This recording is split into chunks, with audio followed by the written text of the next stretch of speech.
Oh, Muruti. Muruti. Recording progress. All right. I'm blessed, and how are you? Hey, so am I, man. Blessed to see you. Hey, hallelujah. Yes. Is my light correct? Yes, yes, everything is fine. I can hear you well. Is my light right? Your light is right. You can see your face. Can you see Jesus? Yeah.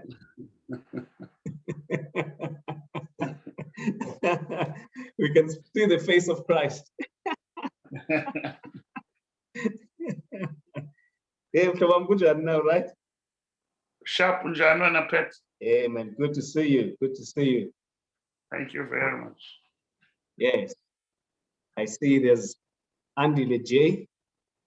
Yeah, let me just mute. I'm going to come back. Okay, sure.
Ulweni tata. Vambani? Tata, Uyaphilela Nkosi yami? kuhle siyabulela, Nkosi sigcinile. Niyavukana nekhaya? Hayi man, Nkosi ngecala. Yes. Thank you so much for joining. I've been rushing like crazy. Ngisuke enkonzweni. Oh madoda. Man, Yes. man. I hope noko isixhaso sosifumene. Hayi noko. Yeah. Noko. Okay. Send it late for that. Yawumane ubangula nje ipisana ngogama Sikhuba. Yes. All right. Am I clear? Am I audible? Yes, you are audible. I can hear you well.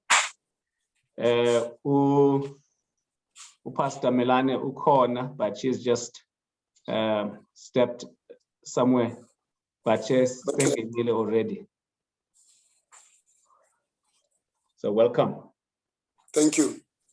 Thank you. Oh yeah, okay. All right. I turned up born again. Okay. Yes. All right.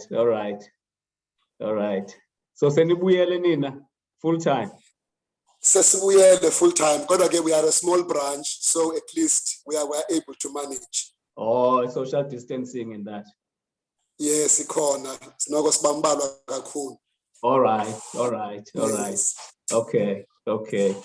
Yeah. Asifani no Dr. Zondi abane service ngayi 3 or 4. Hey. So phaya bafuneka babe strict impela bona.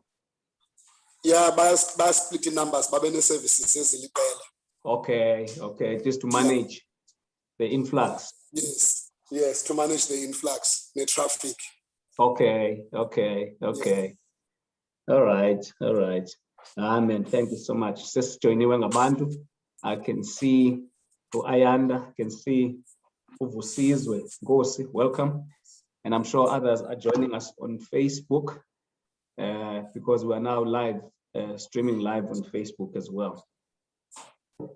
So I'd like to welcome everyone who came in early to make sure that you don't miss any of these things that you're going to be saying and hearing today. There you go. People can also do watch parties on their Facebook page. I don't know, no, we say it's something that is well accepted and welcome. All right, masibesilinda ke Nkosi yami silinde abanye bazawufika.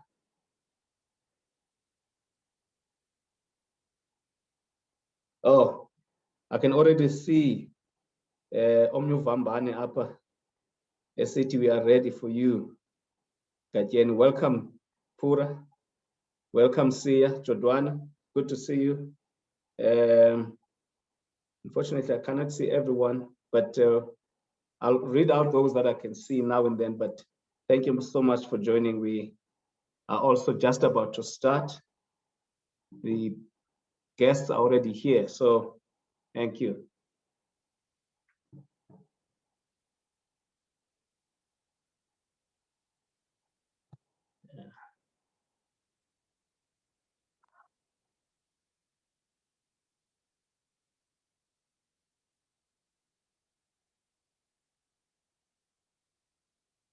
Unzubuwe ayingxoli kakhulu le ngoma itshona. Kukho ingoma edlalayo? Oh, ayivakali wawuvakala. Okay. Ihlise kakhulu ivolume. Akuvakali kwangoma tata. Oh, hayi ke kungcono beniwani nathanda iyangcola, but it's okay.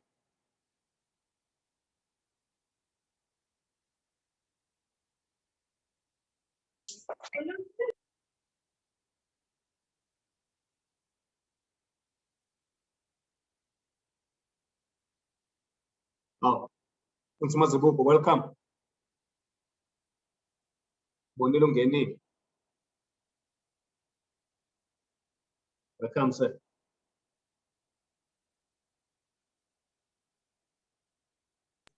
How are you? All right. How are you, sir? Are you okay? I'm okay. I'm still setting up. Okay. No, that's fine. That's all right. Are you back? Were you in Cape Town? You back now? Cape Town? No. I was not in Cape Town. Oh, okay. Okay. I've been here in Oh, Durban. okay. Yeah, not- uvelaphi? It's off. Can see you now. Uvelaphi ke yazi?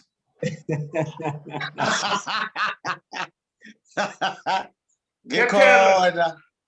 I phoned you and I gave up. Yes, I owe you a call back. You, I gave up. I saw I ingathi ndim madly in love. No. I'm the one who owes you a call back. Things got a bit jumbly, and then I'll find my way through. All right. Are you guys okay? This madly in love business, are your wives aware of it? Yeah.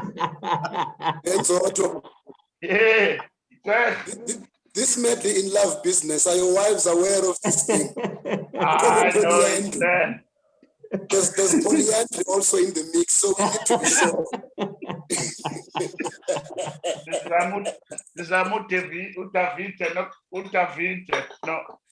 No. No, Jonathan. Glendo of uplifting each other. All right.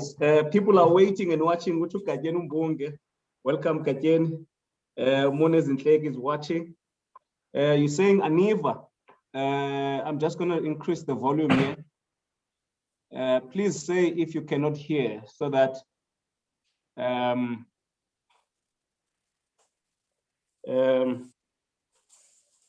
Kajen, please come back and indicate if you can now hear. I've increased the volume and just want to make sure that everything is fine here.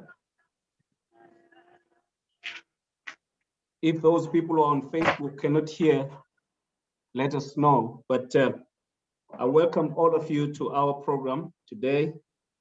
We have everyone. We're just waiting for Dr. Zondi to join us. I just want to check if there's someone on Facebook who can confirm that you are able to see. Yeah, no, we're able to see and hear, Pat. And hear, able to hear as well, sorry. Okay. Okay.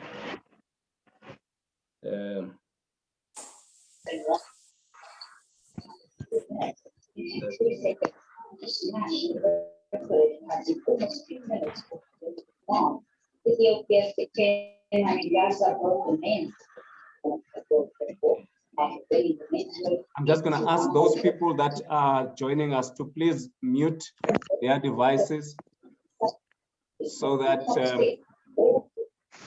we can hear one another. Otherwise, I'm going to have to mute them myself. Let me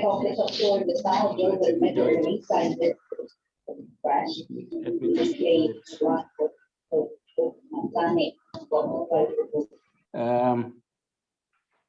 yes. Is Pastor Zondi on here?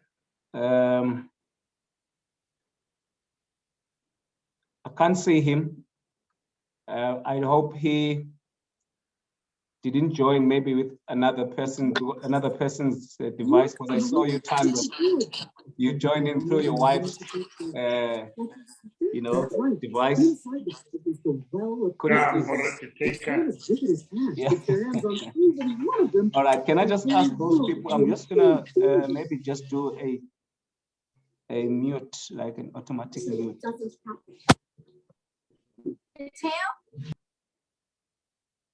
Yeah.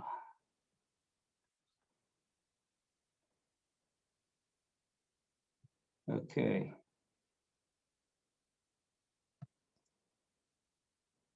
All right, colleagues, let's get started. I think Pastor Zondi will find us on the way. Pastor Mazibuko, Pastor Buwe, Pastor Melane, can you guys hear me well? Yes, Yes, okay. sir. Okay, thank you so much. I really appreciate it. We see, okay, Lizo, thank you so much, Leicester Square. You can hear and you can see. That's wonderful. I'm happy for that confirmation. Good day, everyone. Good day. What a beautiful day up here where I am. The sun is out, is smiling. I spoke to a friend in Cape Town earlier. He said the town is beautiful, unlike yesterday.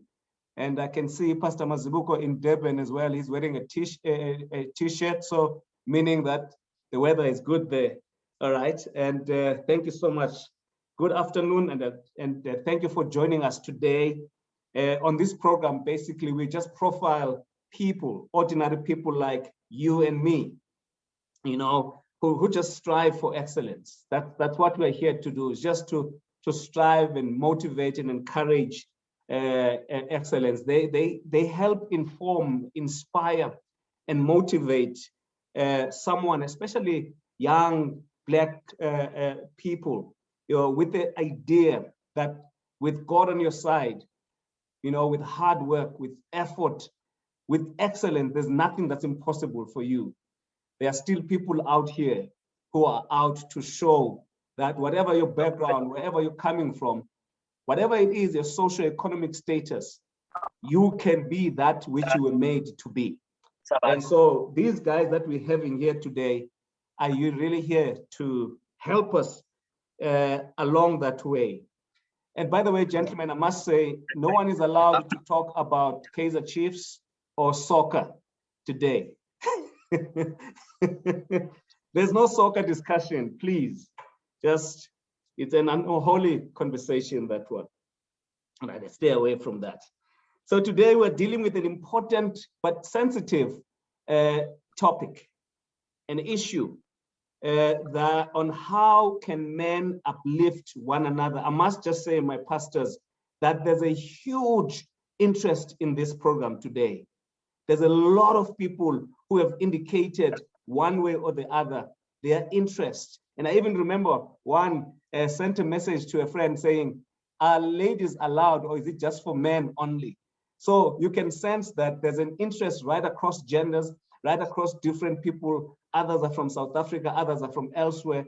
It's an amazing topic that we're going to be looking at today, because men are wounded, men are broken. Some are wounds from their background. Some are self-inflicted wounds.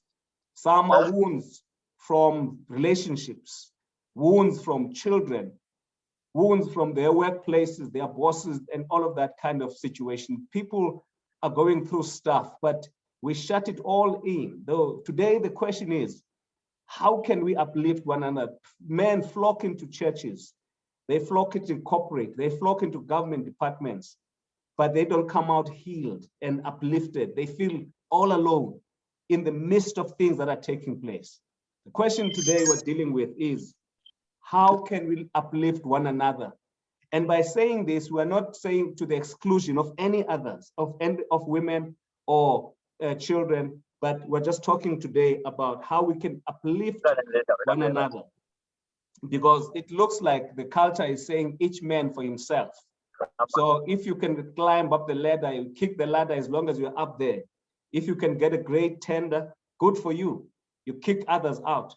If you can get the business deal, or you can get this or that, is it us? What are the ramifications of that? So this afternoon, I have a great panel of guests, men I highly respect, men of influence and integrity, men who are adding tremendous amount of value to our society from all corners of a human life. And so please help me welcome Pastor Thando Melane.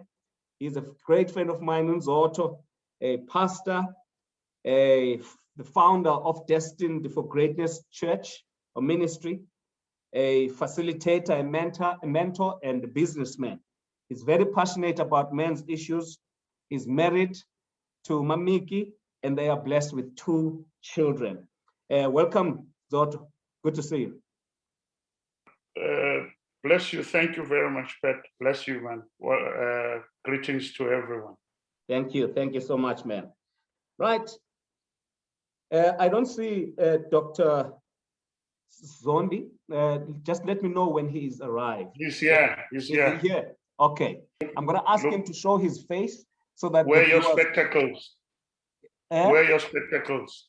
My problem is that I cannot see when I have a problem with my spectacles. I need to change them. I cannot see close. I can see only far. So I know you've said this to me. Dr. and Pastor Zondi, Sipho Zondi, he is a pastor at Langa Baptist Church, an academic, a businessman who's very, very passionate about community development. And I'm sure people who live and worship in the area of Langa know about his tremendous amount of work. He is married to, I hope I'm going to say the name correctly, Nini or Nini, and a father to 4 girls, Sli, Lerato, Zawadi, and Amara. Welcome, Mfundiswam. Can I just have a view of you so that our viewers can also see who you are? Thank you so much, my brother. Thank you so much. And let me greet all the men. Thank you so much. It's such an honor for us to be here this afternoon. Thank you. Thank you. Good to see you. Welcome. All right. Then we also have Pastor Vuyani Buwe. He's a pastor. He's a marriage counselor. So if you're out there looking for someone to marry you, these are the guys who can help you along that path. But he's also a marriage officer. He is working full-time in the city of Cape Town municipality.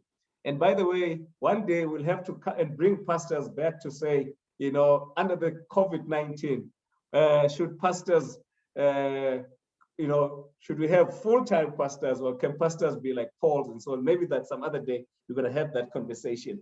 He's passionate about reaching out to young people who are in drug addiction, which is a serious problem faced by many, many parents. And he is married to Suzuki, and they are blessed with 3 children.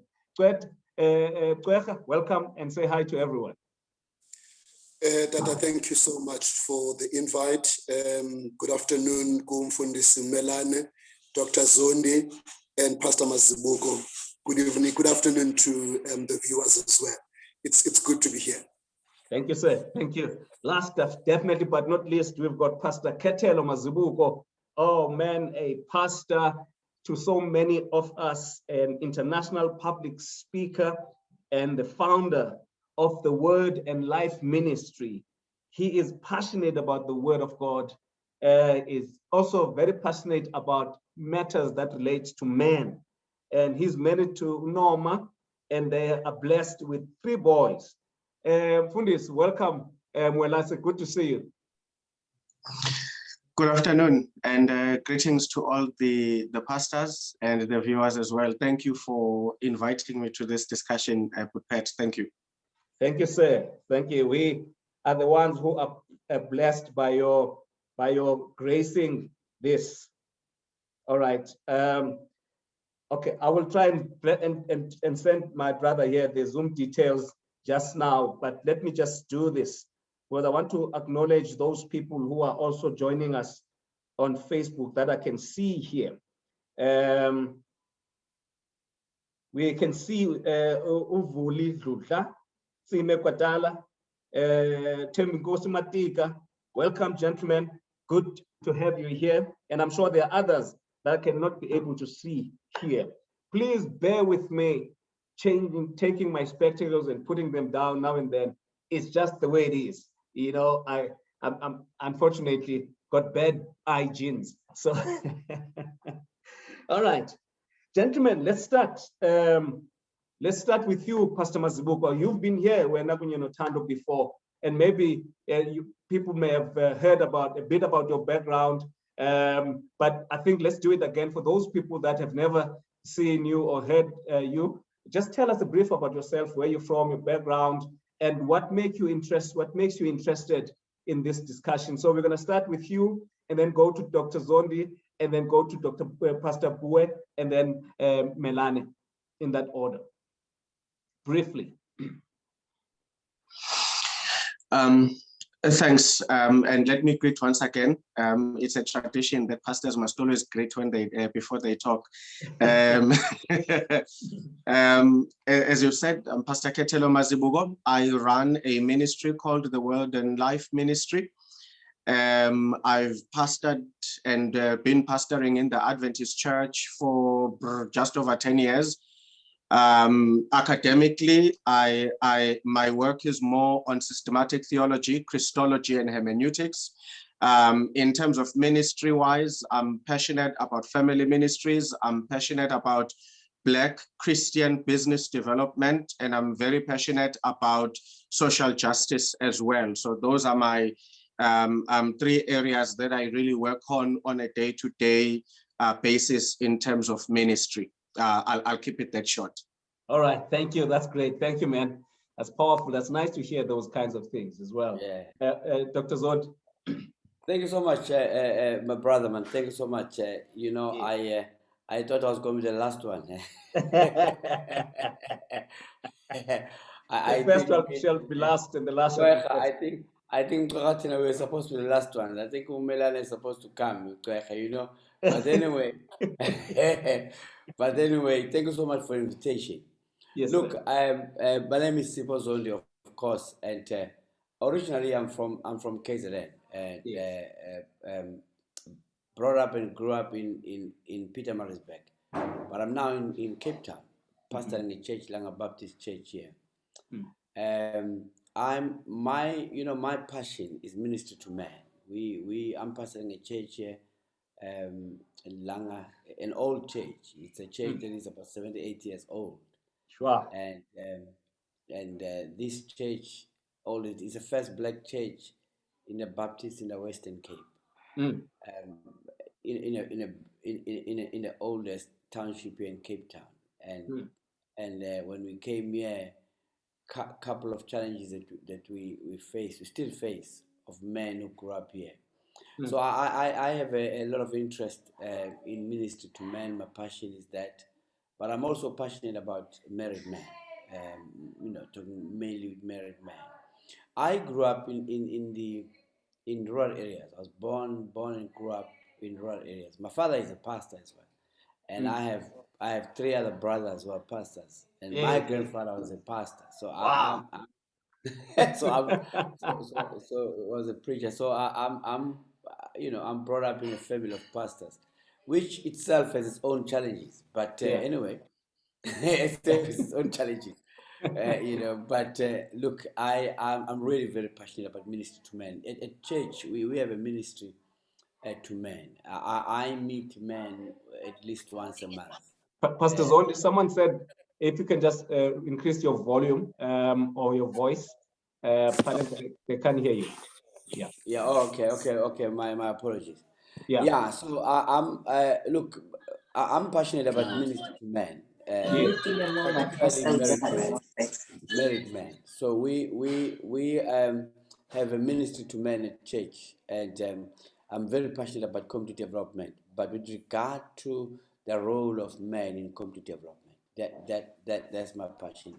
Let me hold it there for now. I'm a Baptist. I'm a Baptist, but I'm more. I'm a kingdom-minded man, kingdom-minded person. So thank you so much for having us. Let me just hold it there now. Otherwise, the other things are going to come up as we go along. Thank you so much. Thank you, sir. Thank you so much. If there's one place that I really enjoyed my time, it was in Pietermaritzburg. I spent 4 years there. It was a beautiful place. I've got lifelong friendships there. Even today, that's where I was born. That's where I was born. That's where I grew up. I grew up there. Oh, okay. It's Tawin. Oh, okay. And I think Pastor Mazibuko may know 1 or 2 things about Pietermaritzburg as well. All right. It's my hometown. I was also born there. Oh, what's in? Pastor Buwe, let's get to you. Welcome. Chair, thank you so much. Where do I start? I pastor a church called Word of Life Ministries. I think Pastor Mazibuko might have stolen our name. since 2011. I'm very passionate about boys. We run a drug support group, which eventually helps boys to get to rehab. With partnership with a number of private. Oh, so let me just try and mute these people. Can I ask everybody who just comes online to please mute their device so that we don't hear them when they speak? Thank you. Carry on, sir. Yeah, so I'm a founder and the senior pastor of Word of Life Ministries in Cape Town since 2011. I'm passionate about boys in particular. You know, my heart, you know, is around boys. I run a number of we run a boys ministry specifically for boys. We have a support group. I'm very interested in the space of drugs, you know, because it is drug addiction is bursting at the seams. I'm passionate about family, ministry, you know, and marriage, you know, and building stronger families. Of course, I'm employed by the city of Cape Town. I'm also studying. I'm still growing. So that's basically all I can say right now. All right, thank you so much. That's great. Let's get to Pastor Melane. Are you here, or did I just lose you? Yeah, I'm okay. here. Okay, go ahead. My name is Thando Melane, and I run a tavern in Gudu, representing most of the men that are not here in the platform. Well, I run a church called Destined for Greatness that is in the city of Cape Town. If I'm right, I might be wrong. I'm always laboring under the fact that I might be the only Black South African who runs a church in town, in Cape Town. Bonke basezilokushini oBuwe no Zondi. That might reflect. Yeah.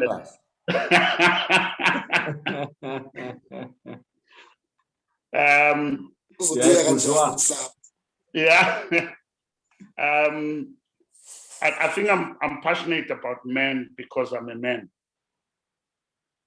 First and foremost, everything that a man deals with, I'm probably in the same boat. And so I'm very interested into understanding myself, understanding other men, and how do we together make the best of what we have called life. Yeah, thank you. Okay, thank you so much, gentlemen, for that background. I think now we can get into the meat of our discussion. And I'd like to encourage people out there to please indicate if you cannot hear a certain speaker or if you cannot you know, see them, so that we can make a solution out of that. But now, let me start with you, Pastor Buwe, because I'd like to build around the metaphor that I heard you share, or an illustration I heard you share on a social media clip, where you made an illustration about 6 pallbearers. And it's amazing the kind of conversations we're having listening to that. And I'd like you to repeat that story briefly. And then the question then becomes, you know, what do we mean by uplifting one another as men? How can we uplift one another as men? And secondly, what are the things that pull men down? What is it that we need to be uplifted from?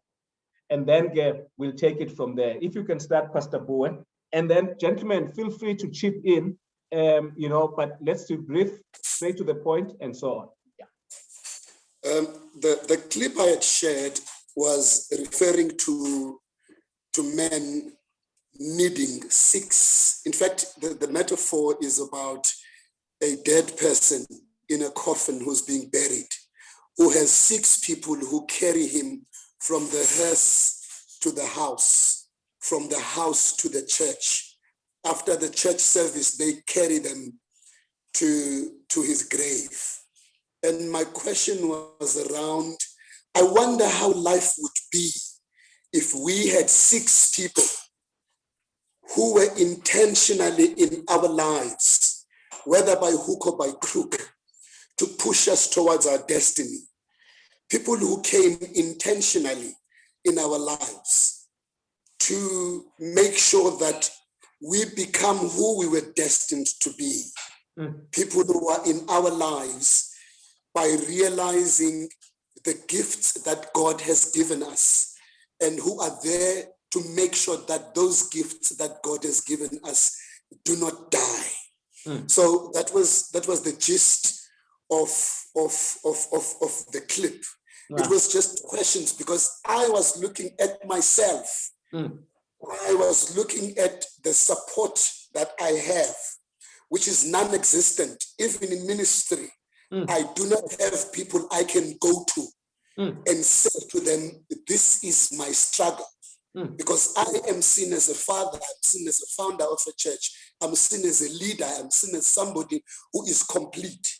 But I can tell you now without fear or favor, I am incomplete in my perceived completeness. And my completion can only be found in those who've gone before me, who have more experience than me.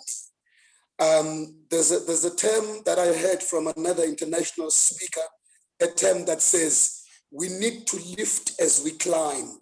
And I think that was the foundation of men can admire each other from a distance and not come closer to tap in whatever Pastor Thando Melane is good at, for influence, for mentoring, for guidance. You know, and there seems to be, even if the men I know me, they know I might be blessed in one aspect or the other. But if there is one man who has knocked on my door to say, help me, I am struggling with this. You know, and as much as people were thinking it is about other people, it was about me. All right. Thank you, sir. Thank you for that powerful illustration. And I thought we should use it and as a branching point so that we can tease it from whatever perspective. Gentlemen, because the question is, why is it that we are isolated as men from each other? Why is it that we are struggling alone? We're going through life alone. I said at the beginning that we are wounded, but we look great in suits and in clothes. And there are few people around us, even when we are among people. So anyone who wants to take up and answer, I see Pastor Zondi's hand is up, and then anyone else can chip in. Yeah, thank you so much, man. I think what Uklaha is saying is quite important. You know, as we're speaking, I'm just reflecting how I grew up. That my father is still alive, an old man, a great man. But I think among many things that he taught me, one thing he never taught me is how to relate. And I find it hard even to relate with him. That he took me to school, he took me to best schools, he did all the good things, but one thing which matters was how to relate. And I find that is a big challenge with a lot of us men. We don't know how to relate. We don't know how to relate with other men. We don't know how to relate with even our wives. That's why those men who are married, we relate through sex. We really don't know how to relate. And because we don't know how to relate, we are struggling. And I would say, number one challenge that we have as men is how to relate. And so I think that the biggest challenge and the biggest thing that we need to do, improve on, is to teach men how to relate. And because we don't know how to relate, we wear this mask we put ourselves in a hole, you know, we don't know how to relate. You know, when I go through difficult times, I don't know, you know, my mom passed away last year. Oh, sorry, man. In August. I'm now with my father. Both of us, we look at each other. We really don't know how to relate. You know, kunjani hayi ngiphilile. Linjani ibandla? Hayi ibandla lihamba kahle. Finish. It's done. So the discussion is done. So we don't know how to relate as men. He probably doesn't know. He never learned it from his own father as well, you know. Exactly. So Yeah. so I would say a number of things stem from there. A number of things stem from our difficulty in relating. Even those who have sons here, you don't know how to relate to your sons. We don't know how to relate, and this is where women are strong at, and this is where women are able to relate with our sons are relating, but we as men are struggling to relate with relationships. So I wanna raise that point as the first point for me, and I'm also relating it to me. You know, to me, that my father is a great man, but one thing that he probably didn't teach us, and he did not know himself probably, is how to relate. Okay. And so we are, even we are 7 sons, one daughter. We don't fight. We friends, but even ourselves, among ourselves, we don't know how to relate. You know, I think, a phone call, yeah. a phone call between me and my brother. 2 minutes is big, 5 minutes is big. Kunjani right? Injani kapa ikapi right? Kunjani lapa right? Sure, man, sure. You know. That's it. It's done. Wow. So we don't know how to relate, and so because we don't know how to relate, even if you ask me how was service now, if you ask me, hey, Pastor, how was service? Hey, it was right. It was okay. And you find that the service was not okay. All right, Pastor The Zondi, service was not okay. I'm going to come back to you just now. I know that I'm dealing with pastors here, you know, who talk very well. So, Pastor Mazibuko, do you want to come in on this point? And then Pastor Thando.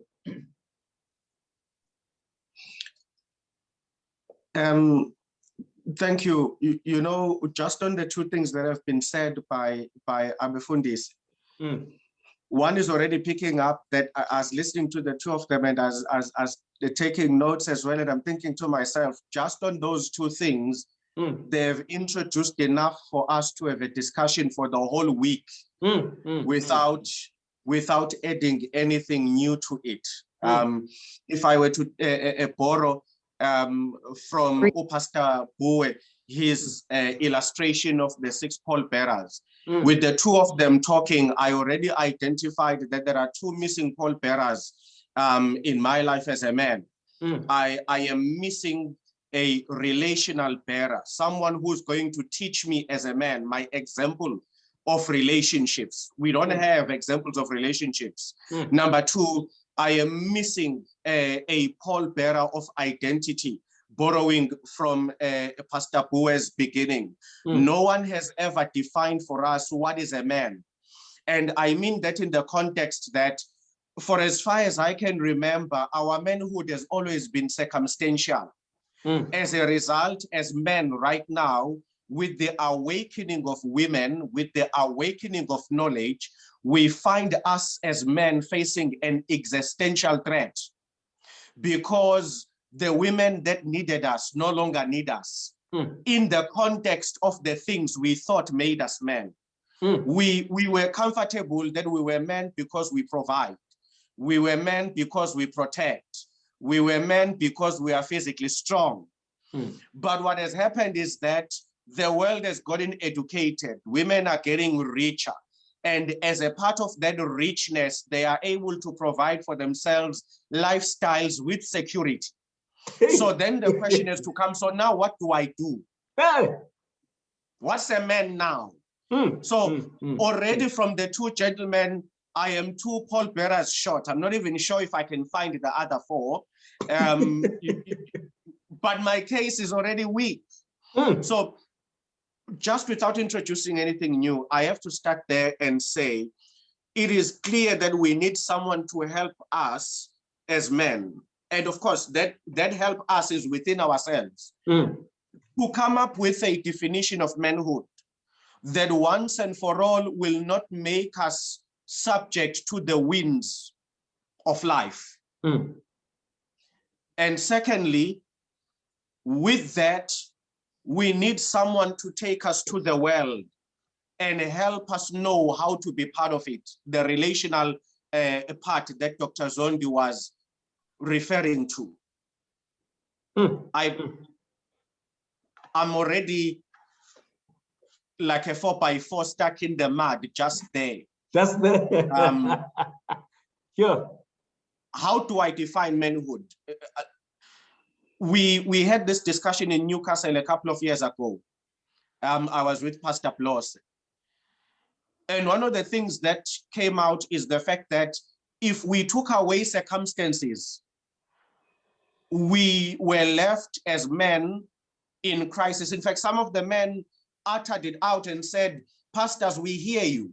The problem is, if we leave this building today and you have taken away from us that we are providers, we honestly have no clue what we are going to say at home. When we get home and our wives asked us, what was the outcome of your men's session? Mm. We don't know what to say because you would have taken away." Mm. And what Mm. we were trying to say is, to provide should be an outcome of manhood, not necessarily the defining of it, Mm. because it's a circumstantial thing. Mm. To protect is an outcome, and we can then break those down. Providing what? What do we mean when we say a man is a provider? Okay, we're going to pick up on those issues, Khethelo, but I just want to make sure that we have Thando as well making his point on this first question, because I do want us to also address the issue of saying, you know, what does it mean then if there is this kind of confusion, this kind of isolation, this inability to relate? What does it mean to uplift one another? And secondly, you know, if men are seen as abusers, you know, corrupt people, killers and all of that, what's the value in uplifting them? Why do they need to be uplifted if already they are oppressive to other people? Pastor Thando, you can choose whichever entry you want to take. Someone once said, eloquence becomes a burden if you have nothing to say.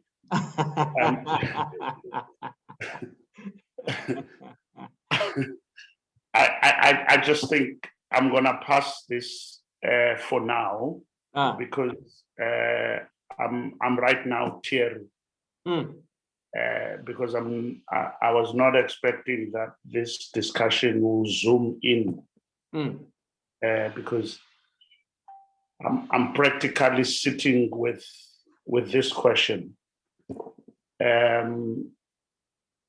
Another shade of it is wanting to relate with men, but you seldom find. It's not that you don't want to relate. You are relating, but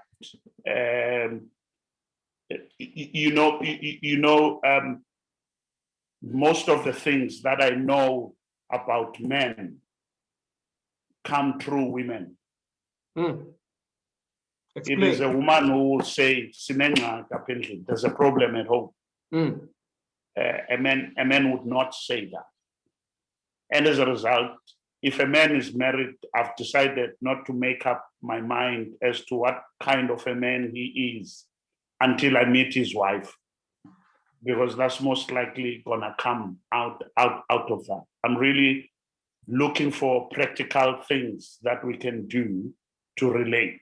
So yeah. All right. Thank you, gentlemen. You can come in here. The question now remains is, what's the value of uplifting men? What is it? What do we define as uplifting? And why should we uplift men when men are seen as the menace of society as people that are abusing children, abusing, drinking alcohol and living and never coming back, or even those of us who are churchgoers or professionals, but somehow there's this deficiency that we feel. We're wounded. How do we uplift? On what areas must we uplift one another? Pastor Buwe?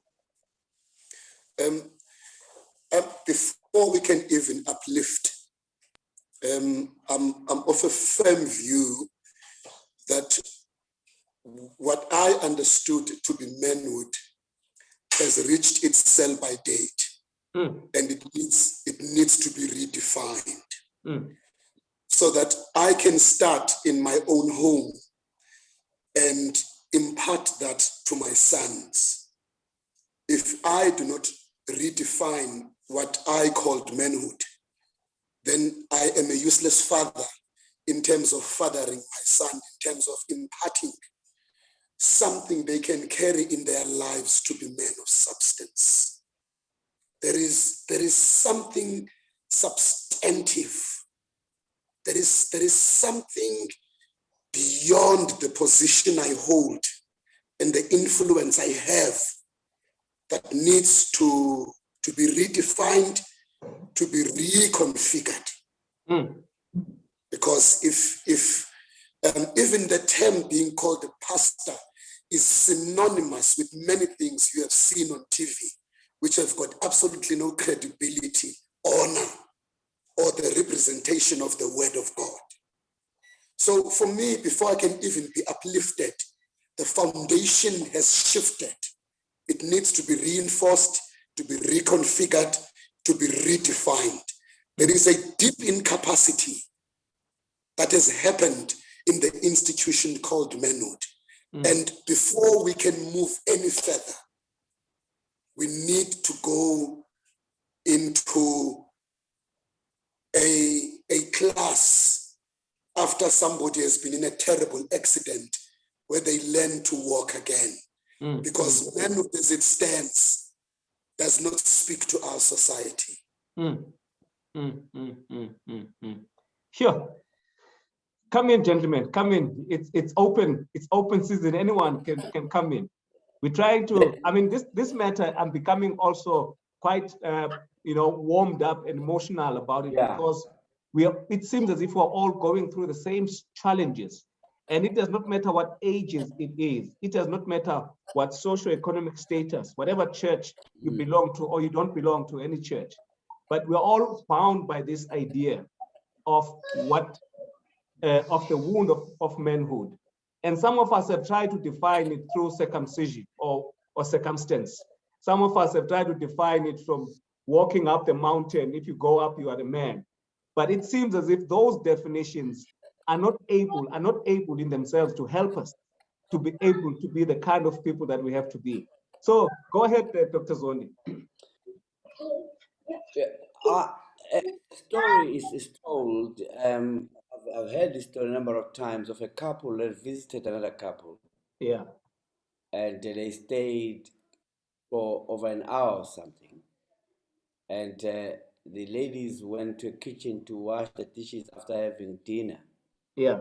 It's a story that I've heard. Then on their way back, the wife of this couple who came to visit is asking her husband, "Did you hear that this friend is divorcing his wife?" Is divorcing his wife. And this guy says, "No." Yeah, it was his wife. And this guy says, "No, I didn't hear." Then the wife says, "But can you Ntoni? Because when we left you, his wife told me." Can you tell what is it you're discussing? You know, Kulati, my brother, let me tell you, I'm intrigued and very interested in the man Jesus. Okay. The man Jesus. I think there's some wealth in learning about the man Jesus as a man, and I think we've not done much work there. And I think Pastor Mazibuko was right. part of the problem is that we have an identity crisis as men, because all our definition have crumbled. We have defined men, and all that has crumbled. We've defined hence the anger. Men have anger, hence the violence, hence all these kind of things, because everything we've defined man gaio has crumbled. And so in the absence of anything here, we have the man Jesus. We have the man Jesus that I think we need to look at the man Jesus, him as a man. And I think for a long time we've ignored looking at Jesus as a man. I've started looking at Jesus as a man, and look at him how we relate with other men. Because the interesting thing about Jesus is that when he formed his team, he called a team of men. So Jesus had no problem with relating with man. And an interesting thing about Jesus is also his relationship with his mother, and also his relationship with the Father. Interesting that so much so that he even takes the trade, his father's trade. So I'm very interested in us, some other time. It's got to be long, this one, to learn about man Jesus. And the man Jesus, I think if we learn from him, there's much we can learn from him. And I want to propose that we start from there. And then the issue of identity, like Pastor Mazibuko was saying, is big. It is very big, because currently I'm proposing to you that men are struggling with identity. We struggle with identity, especially men who are believers. Men who are believers. I think men who are not believers are less struggling. Men who are struggling more are men who are believers. We struggle with identity. Now that you are born again, you are now in church, you are serving the Lord, your identity as a man. And so we need to redefine this. We need to redefine this and let go of what is gone and find the true identity of a man that will never change with time. And so what is clear now is that what we held high is a problem. What we held high, definition of a man, is a big challenge. And however, the good thing though is that there is a man Jesus to look up to. And there's a man Jesus that all of us need to look up to, and that man is a perfect man.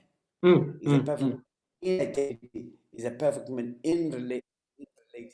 He's a perfect man in relating in the community, but he's also a perfect man in maturing man and in challenging us even mentally. Jesus was a perfect man. And so I think part of what I want to challenge everybody is to look at the man Jesus, man Christ, as a man, and I don't think we've done much work there. And I think our solution is right there. Okay, all right. Thank you, sir. Thank you. You got us going there in terms of the possible solution. Anyone else? Pastor Mazibuko. Yes. Yeah. Pastor Zondi got me excited when he got into that Jesus as a man. I think we have a lot to talk about on the side, because it touches on some of the academic work that I'm doing. But I agree 100%. The first thing we have to do as part of this topic that you have given us is to say, if we're going to start building up a man, then here's the first thing we do. We define a man. And in defining a man, we all accept that the men who have gone before us cannot help us in that journey. As we look at them, they were in their own existential crisis of definition. So we need a man who is going to be higher and better than all of us. And from that man, we are going to cascade down to who we are as men today. And of course, we are pastors here, so we are not going to be ashamed to giving guidance precisely based on the word of God. That is the foundation of us coming together. We are first going to admit that for a man to find himself and be able to just take step one of being uplifted. The man, the male in gender and the man in societal positioning has to go back to Genesis 1:26 and 27 and say, first and foremost, I am made in the image of God. But what does that mean? That imago Dei concept, what does that mean? Is then where we begin to flow out.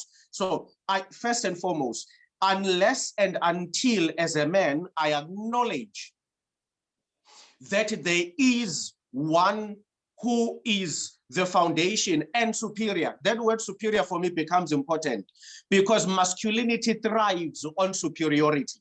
That is why we dominate women, we dominate our children, we dominate each other in business, we dominate each other even in poverty. That is how we are driven as men, we dominate. So for us to then find a definition of manhood that is going to equalize all of us, we will need to accept one who dominates us all. Otherwise, our testosterone is always going to be in the game of who is superior to who as men. But once we accept that there is one superior, dominant, the alpha of it all, God, but he's not alpha because he's a man. So we are not making him in the lineage of manhood. He is alpha because he transcends all things, yet defines all things. So as a man, I look to him first and foremost for the definition of existence. Being. He has made me in his image. What does it mean that he has made me in his image? He expresses it. He has asked me that I should take care of the earth and that I should subdue it.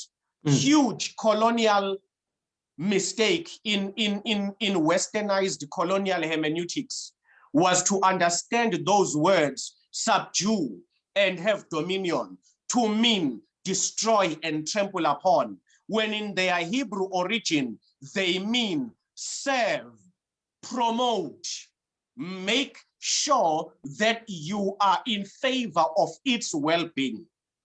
So as a man, I then have to go there and say, okay, I am made in the image of God, number one. What should that mean? It means my entire existence is service, promotion, and maintenance of well-being. Of who? The instruction was not given to Adam to say, dominate and serve yourself. It says, what God has put around you. What God has put around you.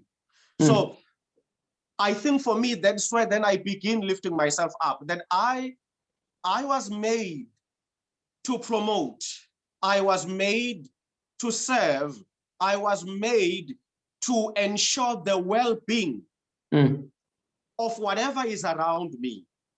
And what is around me does not have to be what I not value, but what I think I have put in my interpersonal space. No, it has to be whatever is around me.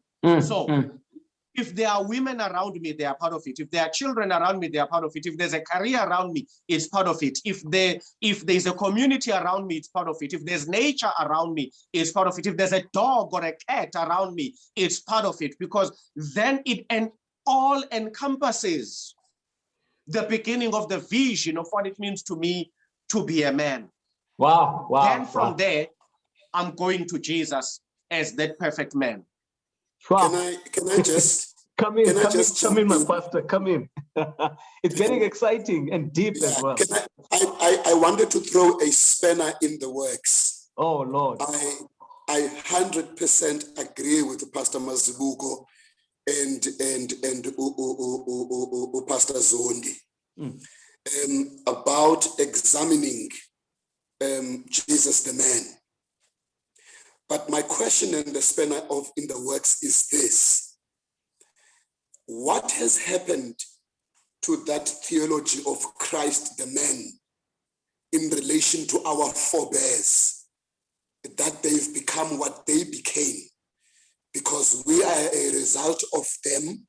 We have been influenced by them. Mm. What has happened to the theology of Christ, the man? Mm.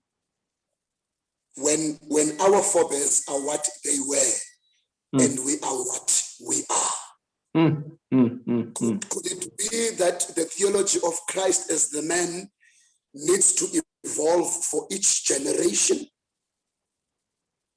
When we are not able to relate with our society, with our children, where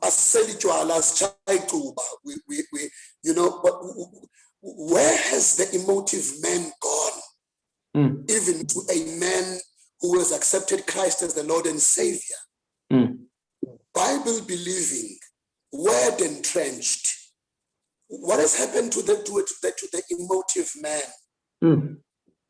So I fully agree, and I'm just throwing that spanner in the works. In the works that there. the theology of Christ as a man, Mm. I do not know. Dr. Zondi and Pastor Mazibuko are theologians who are much better than me and Unzoto. And I'm just throwing that spanner in the works. I'm just thinking out aloud. All right. All right. I'm going to give you now, Pastor Melane. I just want to acknowledge the people that are making points here. I see Maleshwane Tabang. She says, wow, so profound, Pastor Khethelo.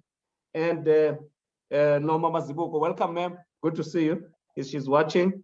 Ubyuti Slacha Kotela, uthi ndinewari ndisesithubeni, but ndayihlalela phansi. Okay, chawekas. Please do that. Memamiki Melane. Yabona uba amakhosikazi enu aphulaphule madoda.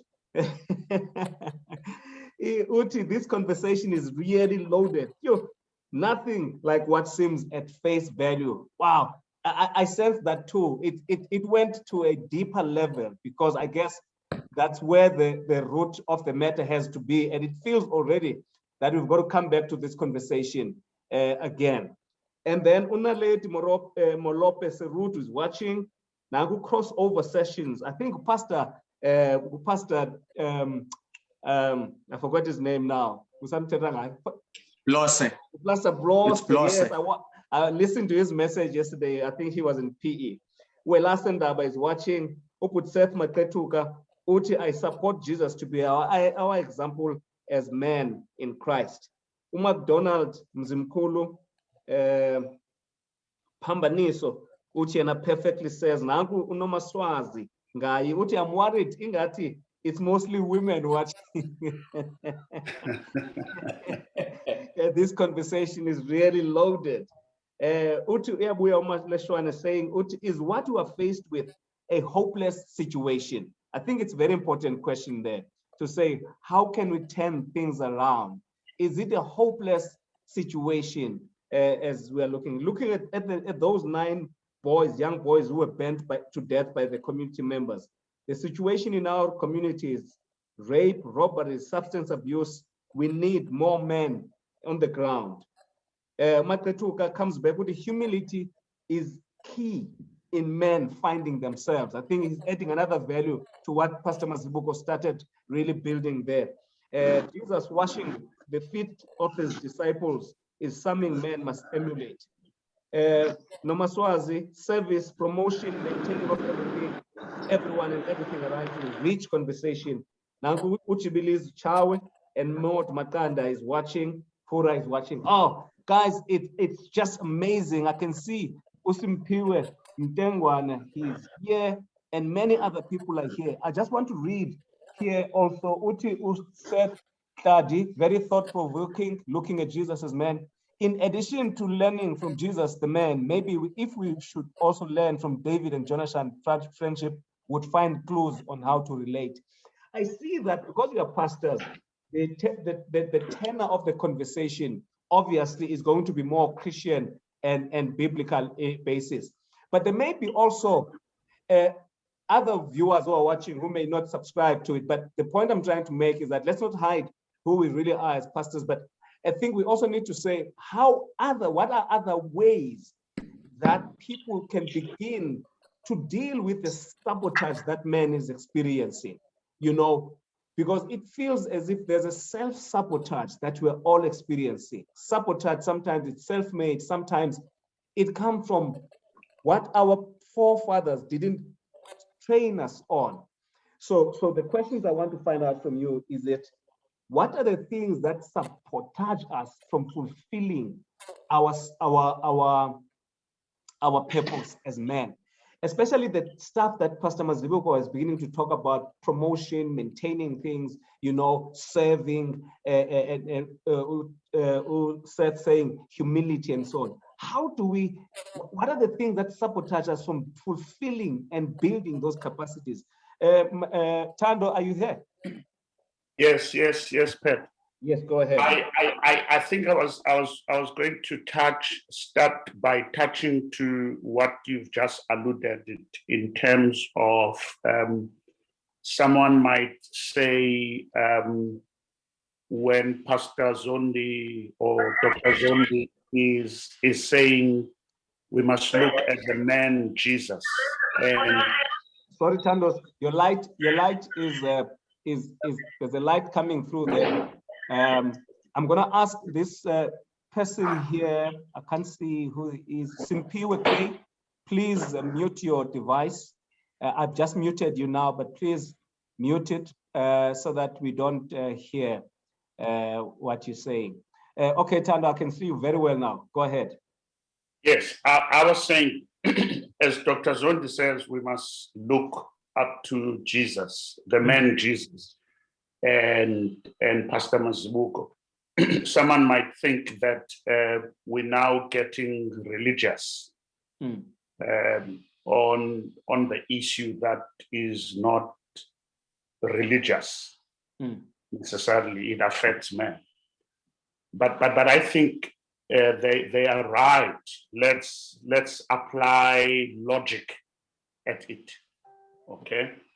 So Pastor Mazibuko is saying, if we look at the man Jesus as a perfect man, it presupposes that if you are imperfect, there must be some perfection that you must look at and emulate. Okay? So if you agree that we are in a problem as men, there must be a solution, or someone who can offer a solution, and a solution that is above everyone of us. And anyone who looks then at Jesus finds that particular man. It doesn't matter which religion you are in, which culture you are in. If you study and look at the man Jesus, these are the following things, and some of them Khethelo has mentioned them. I think the key first one is that you are a man because that's intrinsic. What do we mean by that? Something which is intrinsic, it is something that you don't become. It's something that is, okay? So in other words, there is a sun, okay? We say it's sunny today, there is a sun, okay? So the sun is there, whether I know that there is a sun or not. My ignorance of the sun does not makes a sun not to be there. So in other words, I am a man by how or what God created me to be in his image. I am a man. This is something intrinsic. I don't have to work for. In other words, and I cannot lessen anything. It is intrinsic. We put a word that says Sibanda, please mute your device, please. Hey, the guys, and I can't mute these people. Go ahead, Thando. Mr. Sibanda, and anyone else, please, who's joining, please mute your device. I see Nyalik, Nesbit, please mute your devices so that we can get to hear our speakers well. Go ahead, Thando, and finish your point. You are muted. Thando, unmute yourself. Okay, sorry. I'm a man not by some superficial definitions. I'm not a man primarily because of my culture or anything. This is intrinsic. This is what I am. This is how I am created. Now, if you don't believe in God creating, you'll have to convince me, how do I become a man intrinsically, if there's something like that? So that's the first thing.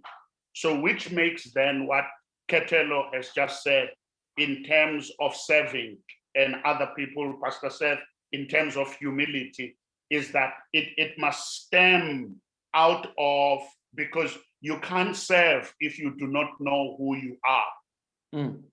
The issue of identity comes up again. The issue of identity. I'm not a man because I went to the circumcision school.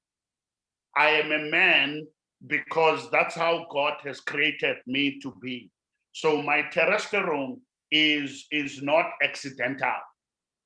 It is something that has been given to me. I did not apply for it. So it's important that when we speak about the issue of identity, we speak about that. It is not religious. It is both philosophical, sociological, and practical in each and everyday life. And now I want to come to this thing, then talk later of what Buwe has raised in terms of the forebearer generation. Now, the reality is that every generation, any generation will pass a baton to the following generation. And it is upon that particular, Christ is the champion of every generation. Let me repeat, Christ is the champion of every generation. And no man beside him is a generation of every generation, is a champion of every generation. Steve Biko, Nelson Mandela, Robert Sobukwe were the champions of their generations. They are not the champions of this generation now. But Christ, we can copy from them, but they're not facing the same issues that we're facing. But Christ overrides, is a champion of every generation. Then it is incumbent upon us as the current man as to how do we look at Christ and make him a champion of this particular generation. Okay. So that's the point of relating.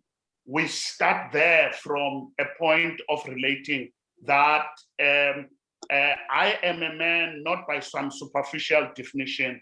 I am a man because there's something intrinsic about my manhood. Okay. All right. Thank you so much, colleagues. I think the time is just disappearing from us. I had prepared a number of questions here, but I see that it has just taken a life of its own. There's a question here by Linda Tolakele Hosea. So if Jesus is the example for man, is that exclusive of women? In other words, are women excluded? What are the distinguishing attributes of, if any? Or are we saying his example of humanity? And I think that's where a question comes up in terms of this thing here, because we also have to accept that this conversation needs. I don't want us to feel like we are sort of short-circuiting it, but we need to say, guys, we have a problem, and the problem has been identified, and the problem, we all experience it. Women experience it, men experience it, children experience it. and it seems to be around us men. Since we are not able to address the problem, how do we move forward from here? Now, you are all pastors here. Pat, can Sorry. Can I ask the people who, I don't know. There's a person here who's away. Please mute your device as a man, sir. Just switch off your device so that we don't hear you. We don't mind seeing your face, but please, your device must be muted. And I'm running all over the screen here trying to mute people. All right. So where I want us to go now is, Pat, you know, I just wanted to say first, yeah. when we say we're looking at Jesus, we're looking at truth. Okay? Yeah. And truth, by its definition, is exclusive. Because if truth is inclusive, then there won't be lies. Okay?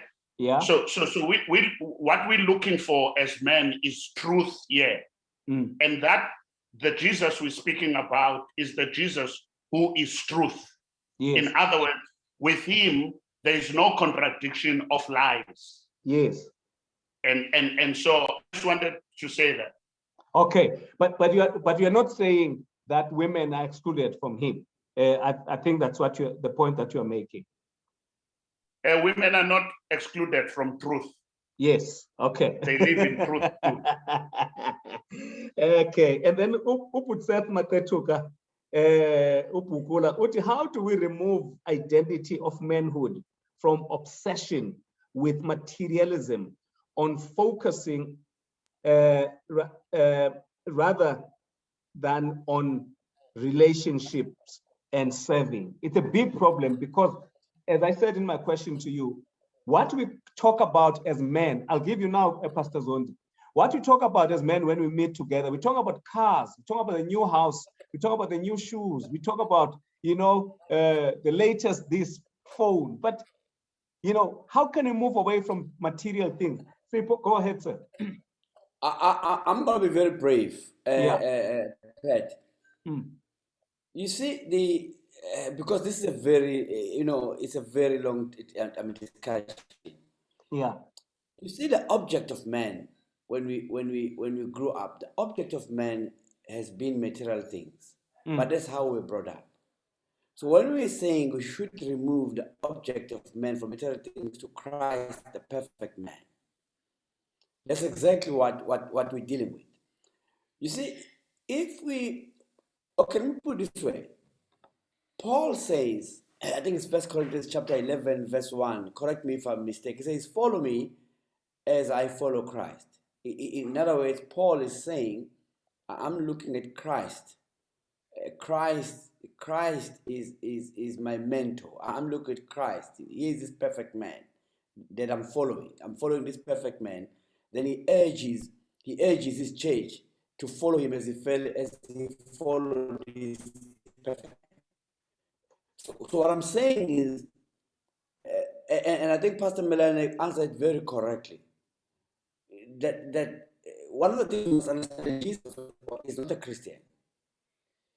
So when we talk of following Christ, making Christ as our object, and making Christ, our object as man, as this perfect man, because when we do that, we'll then look at how does Jesus relate to for instance, to women? How does Christ relate to culture? How does Christ relate to community? And we'll begin then to learn certain things that we're learning from Christ as man. So what I'm saying is that it is absolutely important that we put Christ at the center of it. It doesn't matter which religion you come from. Okay. But Christ as our perfect man, as a man that we're looking up to. Every other man in every other aspect of manhood because Christ is a symbol, is a total symbol, a perfect symbol of manhood. So when we embrace that and begin to look into that deeply, it will deal with things like which have come up right now, issues like humility, and so on. Because what we are dealing with now in our society, You are breaking there, Pastor. And so men are looking. Pastor Zondi, I think you're breaking. I can't hear you very well. Okay, I think we're gonna come back to you, but I think you've made the point. I think you've made the point. I think we'll have to come back to this because there might be someone, if I can play devil's advocate, who will say, you talk about Christ, and yet we were oppressed by people who call themselves Christians following this Christ. The reason why men were emasculated and taken out from their families, all of that was done in the name of religion, of Christian religion. So, but we're not there for now. But where I want us to really now go as we approach the end of the program is to be practical, to say, guys, and I want Pastor Buwe to come back because I can't see him here, and Pastor Mazibuko. We have to say, guys, what is it practically now that we can do when we see other people, other men needing to be uplifted? How do we break out of our cocoon to be vulnerable, to be able to seek help when we don't have it?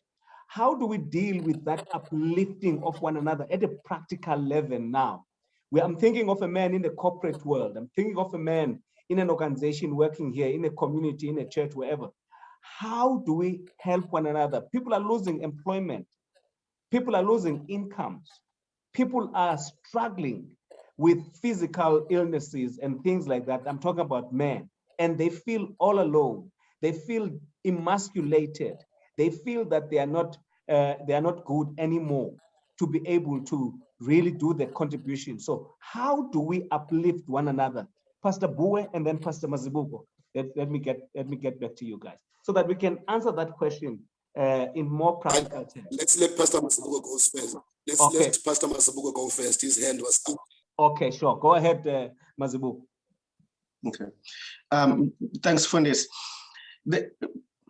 I just want to come first to the spanner that Pastor Buwe threw to us earlier, asking the question. So then, what went wrong with? We've got 4 bears. We are now talking about Jesus as what we would call the perfect man, not just man in the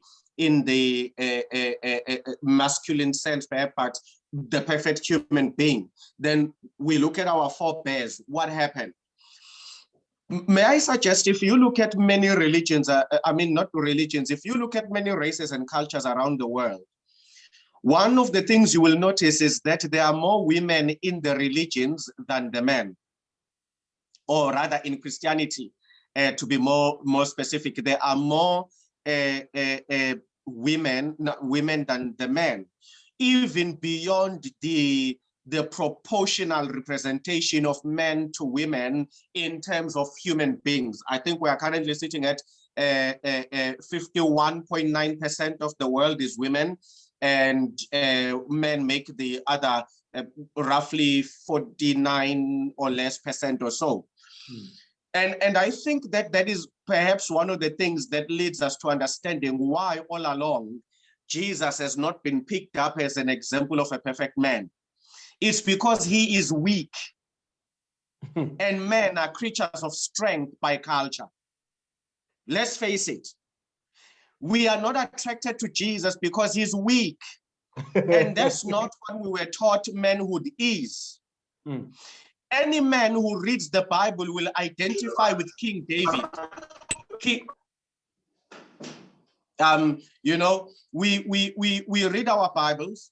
It's easy for men to identify with King David, King Saul, Abraham, Goliath, because all of them in the Hebrew culture, exude the kind of manhood that our cultures called us to be.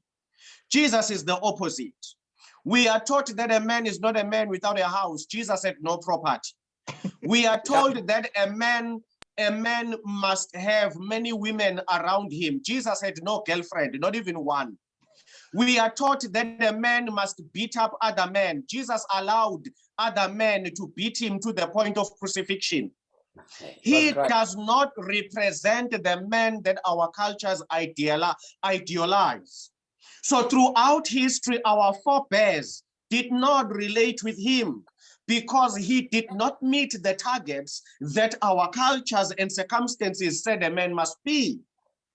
But that's the irony of the Bible, that the man who is not fitting our cultural definitions, in his weakness conquers the world, conquers sin, overcomes evil. And how? In all his manhood, he did not deploy the tools of our cultural manhood. So here now we have two types of men. We've got the men that we are. And with all our tools, what have we done? Yes, we've experienced some success. Let no one underplay that. We've experienced some success. But what has that success come at the expense of? Women have had to be less for us to be more. Our children have to be more silent for our voice to be stronger. Do you understand? So the man we were made to be has become victorious at the expense of others. The man that Jesus is teaching us to be becomes victorious by lifting up others and allowing himself to be lowered if that is the cost. That's the challenge. To uplift man, we will need to recognize that man is not upliftable unless all society is uplift. Because that is what Jesus is. Jesus is the symbol of a man who puts himself under so that he may lift others up. Whereas the man we know uses others as a ladder to the top. That's just the part I wanted to speak about from Pastor Buwe's spanner. Wow. But Mwelase, what you've said is profound. Because Jesus put himself last instead of first. We are brought up to fight for ourselves to be first. Jesus put himself last. Jesus, he is a man, Jesus, in John 11, he cries. But we are taught men should not cry. So it's true what Mulas is saying, that until Christ becomes our focal point in all aspects as men, and he's our only hope. I must say that. Christ is our only hope. All other men have all other men. It doesn't matter whether it's David, whether it's Solomon, all other men have failed in one area. One man who has not failed is the man Christ Jesus. And that is a man that we should be looking up to, all of us as men, irrespective of religion. And we are presenting a perfect man. We are presenting a perfect man, and his name is Christ. And the good thing about Christ is he transcends all cultures. He transcends all cultures. And I think Pastor Melane said it very well.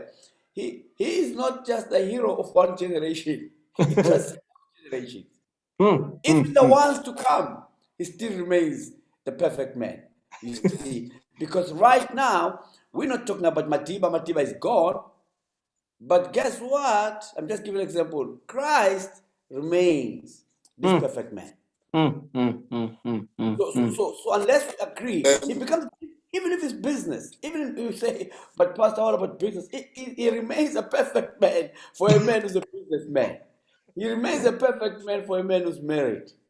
Christ, he is a perfect man. Okay. Yes. Wow. I see here someone saying, hey, the first step, I think it's Mabanga Sabelo. He says, as a first step, we need to integrate all men from the churches the pastors represent in a similar platform so that we can have a shared vision and goals.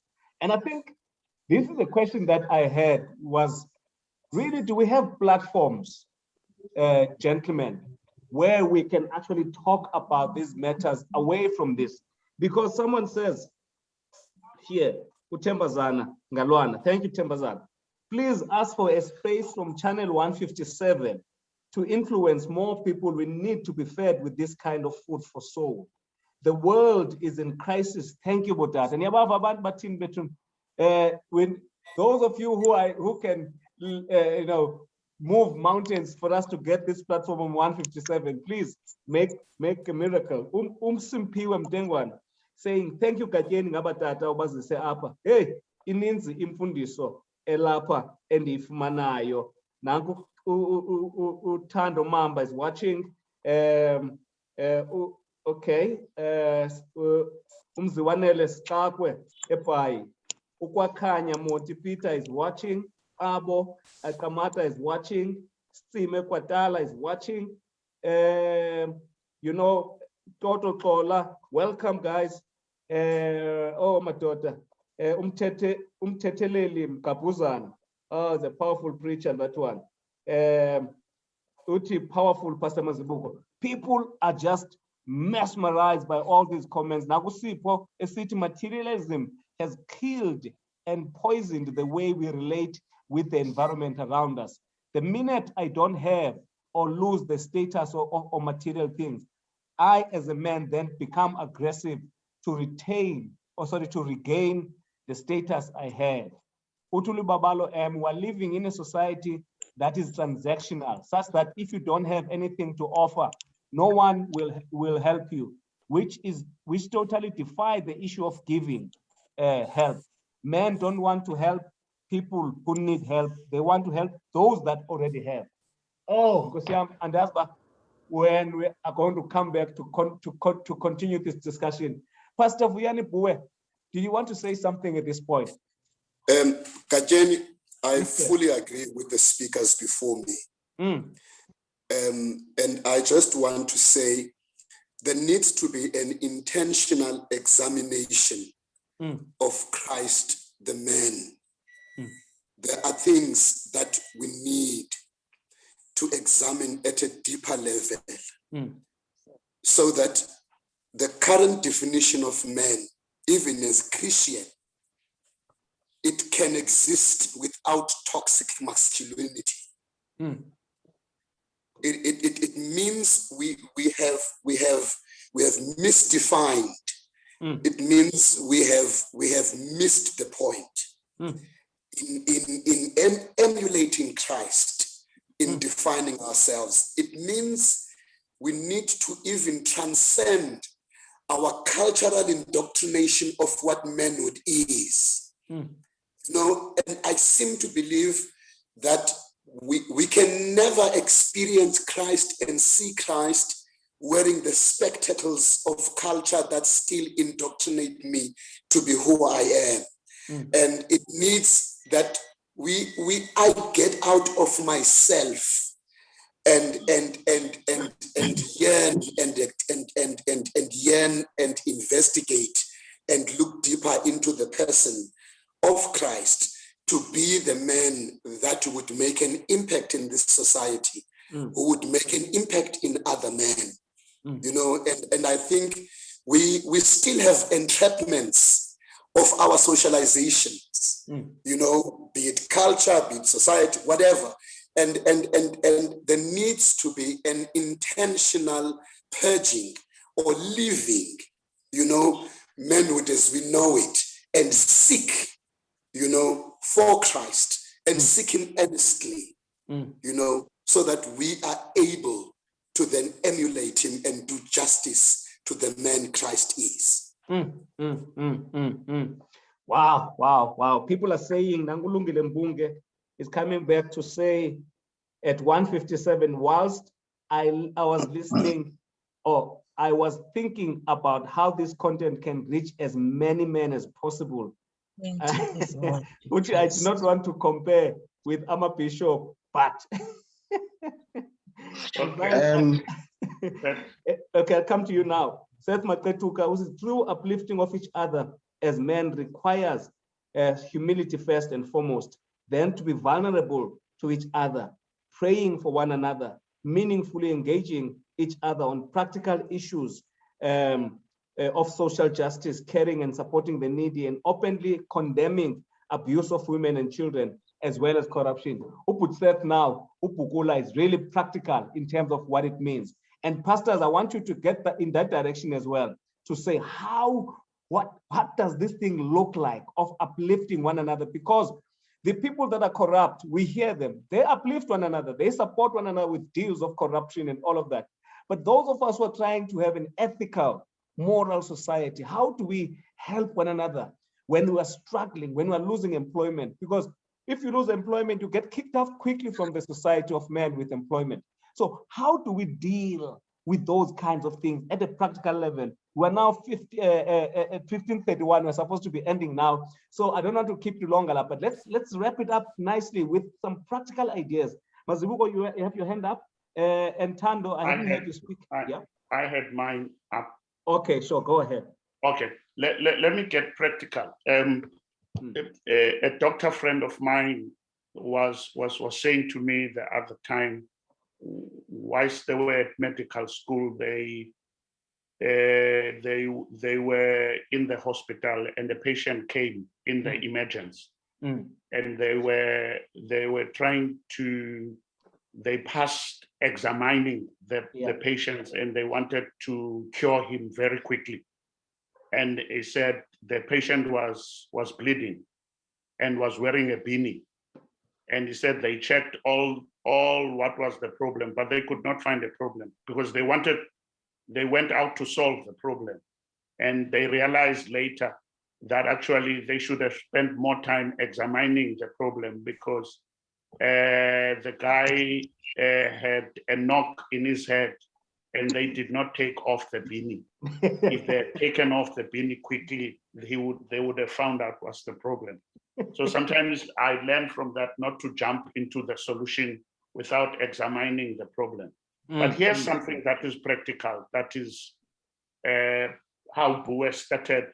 That's going to help all of us as men. And these are principles that I want to share in relate. How do you relate with another man first? I'm doing that. There's 4 ways of relating. There's first the casual way of relating. How are you? Kaizer Chiefs was playing and they were whatever score, Mamelodi Sundowns and everything like that. That's casual. The second one is business. There's a tender.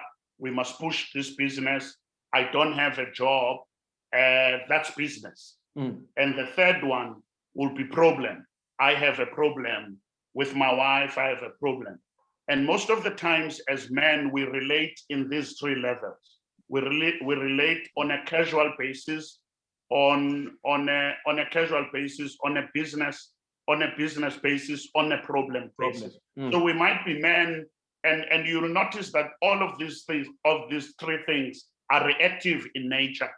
You know, you have a problem, there's business, you are reacting. But there's a 4th way, which is proactive, that we need to apply. You can apply it from out of this meeting, that when you talk with another man and begin to zoom in, is called life-giving conversations. So life-giving conversations are proactive. I don't wait for Buwe to come to me or Khethelo. I'm able to phone Khethelo and say to him, how are you? I'm not asking what is the weather today. I'm asking how are you? And life-giving conversations about affirmation.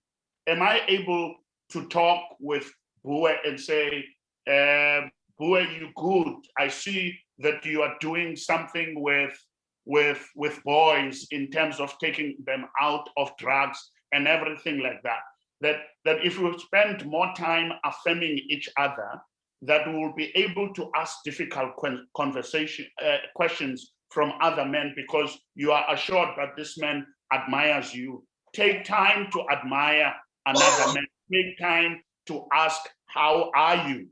And thirdly, be there in terms of help. Offer yourself for help. And those are life-giving conversations. So, gentlemen, let's move away from the first three. We've done it enough.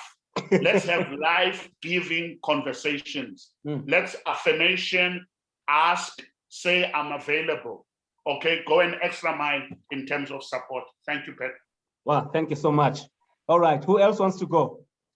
Pastor Mazibuko. Can I just, thank you, Pat, for that one. I'm very much touched by what Umfunsu Melane has just said, because now we are trying to get into that space of being practical. Maybe let me share with you, adding on to what Pastor Melane has said in the beginning of his comment, that has put us in this position as pastors. If you've noticed, you kept repeating the whole issue of being practical, and we kept coming back, Tina, to the man Jesus. Yes, there's a reason for that, and I think it cuts across the four of us. We work with communities, and we have seen the danger of how a solution that is given on an unfertile ground runs away when the rain starts. We don't want to be pushed to throw in a seed and plant a tree on soil that is faulty. That's why we keep doing this. People will keep saying, pastors, be practical. We are not. How can we be practical on rocky soil? Whatever solutions we give and we try and share, the first rain of trouble in manhood, that seed will be washed away. And then we will always hold conversations where we are asked, be practical, be practical. No, let's work the soil. Okay. Let's work the soil. I hear you. So that the seed we plant, we can all be confident that it is going to grow. Maybe I just wanted to explain that part first. Why it seems like we are dodging you on the practical. No. We are not dodging you. I'm doing my job. That's all I'm doing. Okay. Then the second part. Caveat there. Yeah.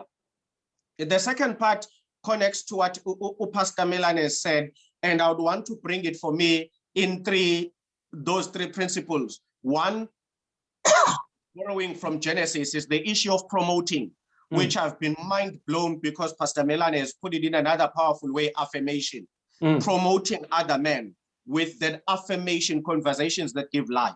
The second part of it, and I'm going to say this with sadness. Over the years, I have realized that as a pastor, when I rebuke us men, I would then be excluded from certain WhatsApp men group, which discuss a lot of nonsense, because men don't want to be held accountable. And as men, we are very good at isolating men who will bring us to sense. So when we realize this guy is faithful to his wife, this guy does not entertain nonsense, we open a WhatsApp group where he is not, so that we can entertain each other with videos of women and all sorts of things. If we really want to promote men, we need to speak about learning to infuse a culture of accountability among men. Men sulk, men are weak, men don't want to be rebuked. Men throw a tantrum, not on their wives, even among ourselves as men. Try calling your brother to order, he throws a tantrum. And the next thing you know, other men also are sort of jittery around you. It is the protection of evil that we need to call out among men and say, no, that doesn't mean don't be comfortable with me, but it means call me when you know you really want to hear life-saving words. So that when you call me and you say, if I call you Pat and I say, look, can we talk? And you say yes. And I said, look, there's this lady, man, that I've met. She's been asking me for prayers as her pastor. Now, no, I'm just being honest. I think I want more than just praying for her. I'm not telling you that so that we laugh and you say, Mchana, man, where did you see her? A part of me must be seeking the truth. And part of me must be calling you because I want you to say to me, Mfundis, let me talk to you as a father, as a wife, as a husband, and as a pastor. Let me tell you what God has put in your life that is about to be undermined and be destroyed if you follow this kind of a thought. So for me, I'm worried that we are being asked to how can men lift each other up, yet the reality is some of the people we want to lift up don't want to be rebuked, don't want to be called to order. By lifting up, as Pastor Melane said, they mean, give me a tender, give me a job. That's what they mean. Most men, when they say, yeah, we must support each other, they mean, give me a tender, you have got access to work. Pastor Buwe, you work for the city, you are in procurement, give me a tender. They don't mean, give me life in my situations. All right. Then the last one I'll mention is the issue of service. This one speaks particularly to men who have lost their jobs, men who are dealing with sexual challenges within the marriages. One of the things we need to help each other as men is to remember, when you are a breadwinner, we need to change that statement. You are not a breadwinner. You are a bread servant.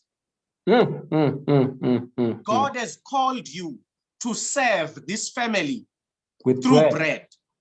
Now, when I lose my job, I need to shift my service. The office has changed, not my service.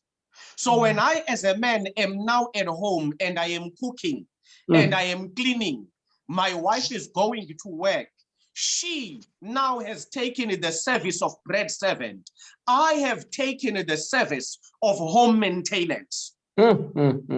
These victorious terms, breadwinner, are the ones I'm looking at you, sir. men are the ones that block men from ministering, and instead we become starrings, not ministers.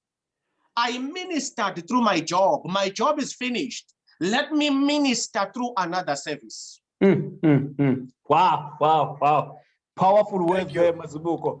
Pastor Buwe, you want to say something? Or am I missing? You want to say something, Pastor Buwe? And I'm missing Zondi. No, I'm here. Yes, go ahead. Here. Yes. I'm here. It's just I'm driving to another appointment. But let me say a couple of points. Thank you so much, Pastor Melane and Pastor Mazibuko. Let me be practical. You know, one of the things I learned, I did not know this. Lifesavers at sea is that they don't save you until you raise your hand. If you are in the sea, they will let you think until you raise your hand. So when you've raised your hand, they come and save you. The first thing that we need to do as men is to raise our hand. We need help. Men must learn to raise their hands. I've discovered this, you know, as a pastor. I found myself there are people, men, I've wasted my time. I'm being honest with you. I've wasted my time. I sit the whole night. This man just does not want help. He wants arguments. He wants arguments. You call him to mentoring, in fact, to counseling. He ends up counseling you. He's the one doing the talking. He talks arguments. So the first thing we must do, raise our hands that we need help. That's number one, that I need help. Number two, we need to admit that some of the methods, the old methods, the methods how we grew up, some of them are not right. We need to admit that. We need to admit that. It's a painful thing, but we need to admit that some of the things that were taught are not right. You know, we can't beat about the bush about that. We need to say this is not right. You know, for instance, having many girlfriends is not right. We need to admit it's not right. For many reasons. It's not. You can't say you're a man because you have 5 girlfriends. That is not right. So we need to admit some of these things, you know, being honest with them and take, accountability on them. That's the third thing. We need to be intentional. We need to be intentional. What do I mean by intentional? every man finds a mentor. Mm. Every man finds a mentor.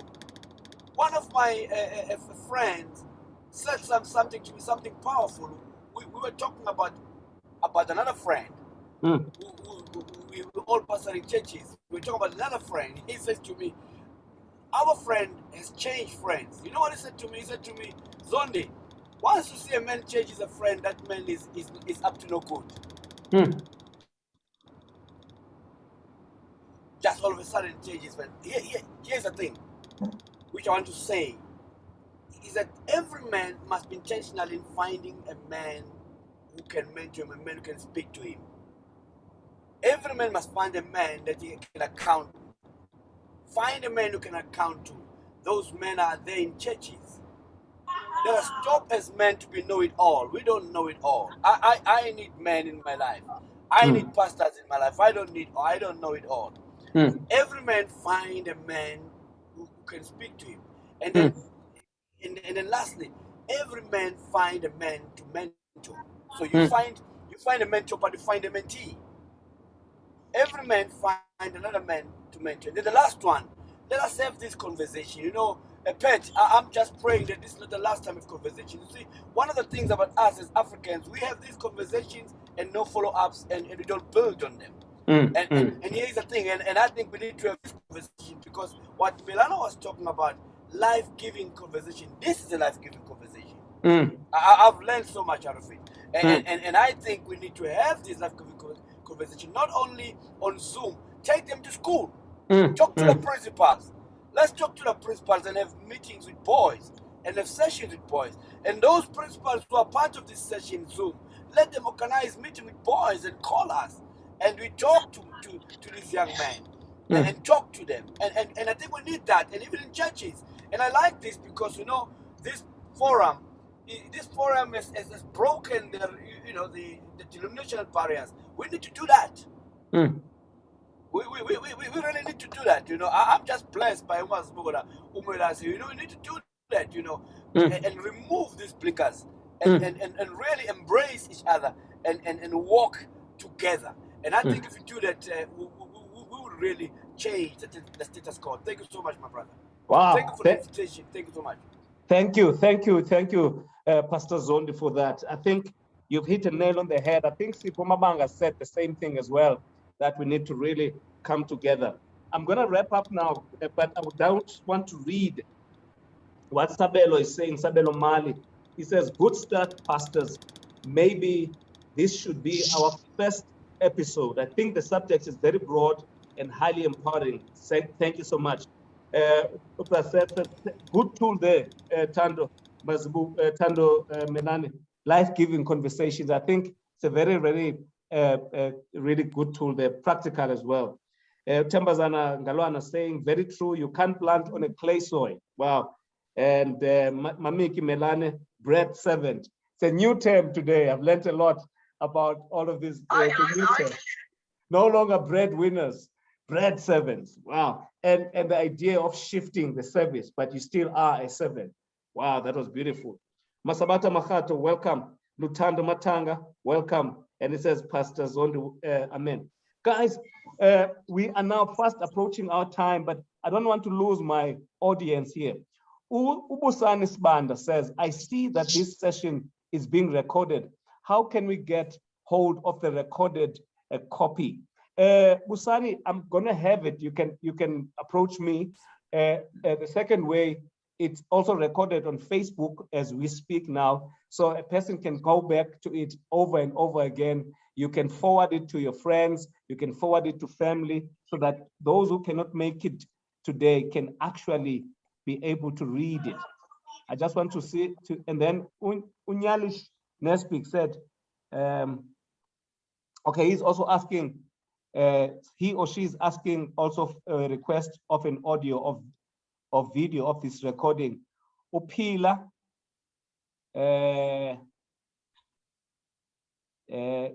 is okay. They're asking if it's going to be available on podcast and YouTube and Facebook. Yes, Facebook, it's there. I will send you my link on Facebook, and you can send me your WhatsApp number, and I'll try and link you to that. And I see Pilar Tause here. He was, I don't know if he wrote a message. Yes, but colleagues, let's wrap up now. I know that you're theologians, you have to deal with the soil first and all of that, but I think it helped that we also started to say now, people that are here may want to implement something, may want to do something. We've heard here about life-giving conversations. We've heard here about affirmation, accountability, about mentoring and mentees. We've heard here about people raising their hands to ask for help. Anything else you want to share as we wrap up our conversation? Yes, sir. Yes, I was just going to say, as adult men, if your circles are not improving the quality of your life, then you are in the wrong circles as a man. Sure. If your circles are the source, if your circles push you to be the worst that you've ever been, men must just evaluate their circles. There was an advert on TV. It's an insurance advert. They show a woman with a brain and the network of things happening in that woman's brain. And they show a man. And as they show the brain of a man, they show a huge box with nothingness. Yeah. Men can meet for nothing, vanity of vanities, day in, day out. You are meeting these people. They have absolutely no impact. I'm not talking about church here. I'm talking about morals. I'm talking about business. I'm talking about you as a person. But you keep on waking up every weekend, dressing expensive, pouring petrol, spending money in the presence of people who will not push you to meet the appointment that you have with the future. I think, Jay, as a man, let's remove the cloak of religion and just say, let us evaluate. Are you becoming better based on the circles that you are in? Are you growing based on the circles you are in? The people of Muvanabo, where are they going? What are their dreams? What are their ambitions? Where are they going? And if we could just do that one examination about our lives and how we relate and the circles we are in, because some men have died based on the circles they are in. And they are slowly dying. And men can die smiling, spending money, dressing expensive. Wow.